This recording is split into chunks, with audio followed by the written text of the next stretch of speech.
രാധേ കൃഷ്ണ നാരായണീയം ദശകം 84 സമന്ത പഞ്ചകയാത്ര ബന്ധുമിത്രാദി സമാഗമഃ ച ക്വചിതത തപനോപരാഗകാലേ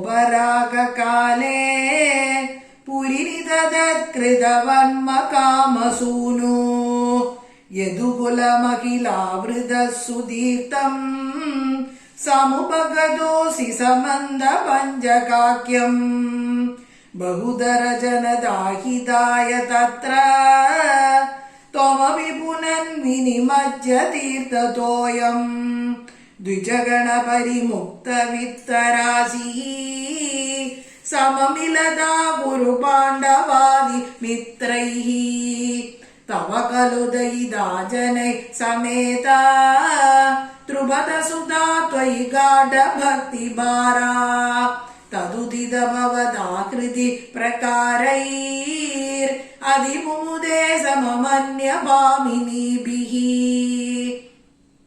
തദനു ച ഭഗവൻ നിരീക്ഷ്യ ഗോപാൻ അതികുതുകാതുപഗമ്യ മാനയിത്വാ ചിരതര വിരഹാതുരാംഗരേഖാ പശുപവതു സരസം ത്വമന്വയാസി സപദി ച ഭവദീക്ഷണോത്സവേന പ്രമുഷിതമാനഘൃതാം നിതംബിനീനാം അധിരസപരിമുക്ത കഞ്ചുലീകേ പരിചയഹൃദ്യതരെ കുജേനലൈഷീ രിപുജനകലഹൈ പുനർമേ സമുപഗതൈര്യതി വിലംബനാഭൂത് ഇതി കൃതപരിരംഭണേ ത്വയിദ്രാ അതിവിവശാ ഖലു രാധിക നിലില്യേ അഭഗത വിരഹവ്യതാസ്തദാതാ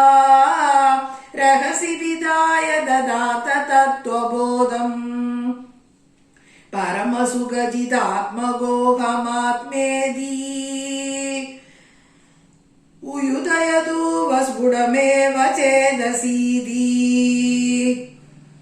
സുഖരസപരിമിശ്രിതോ വിയോഗഃ കിമപി പുരാ ഭവദുദ്ധവോപദേശൈഃ സമഭവദമുദഃ പരന്തു ദാസാം പരമസുഖൈക്യമയീ ഭവദ്വിചിന്താ മുനിവരനിവഹൈസ്തവാത പിത്രാ ദുരിതശമായ ശുഭാനി പൃച്യമാനൈ ത്വയി സതി കിമിദം ശുഭാന്തരൈരി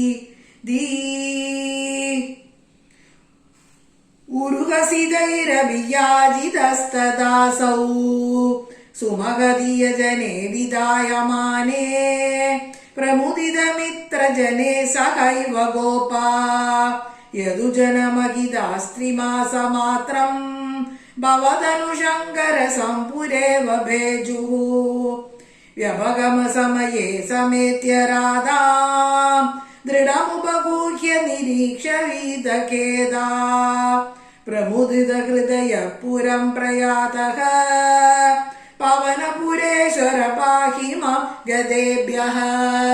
സർവത്ര ഗോവിന്ദനാമ സങ്കീർത്തനം. ഗോവിന്ദ ഗോവിന്ദ. ശ്രീഹരയേ നമഃ.